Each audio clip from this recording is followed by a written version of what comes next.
Understanding fresh air supply, a guide for English learners.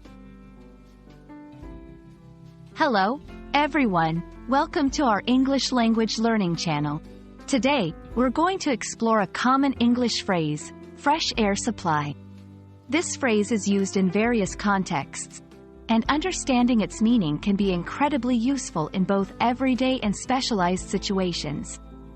So, let's dive in and learn more about it together. In this section, we'll dissect the phrase, fresh air supply, to understand its components.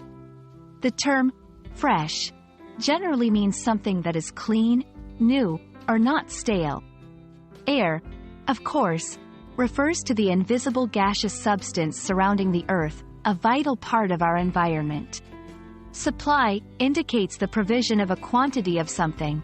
So, when combined, fresh air supply refers to the provision of clean and new air to a particular space or environment. Fresh air supply is a phrase that you might encounter in different contexts. For instance, in environmental science, it refers to the process of ensuring clean air in a habitat or ecosystem. In buildings and architecture, it's about the ventilation systems that provide clean air to the occupants.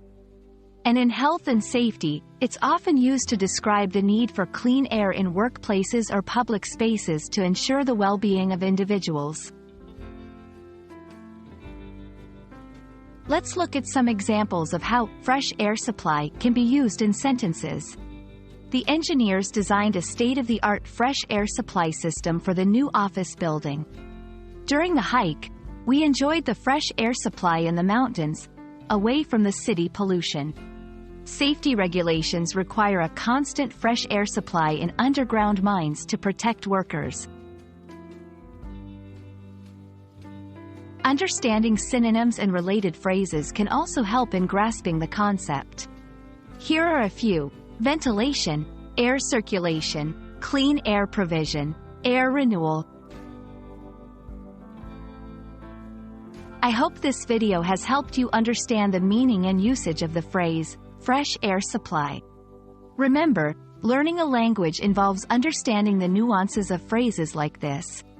Keep practicing, and don't hesitate to use this phrase in your conversations and writings. See you in our next video.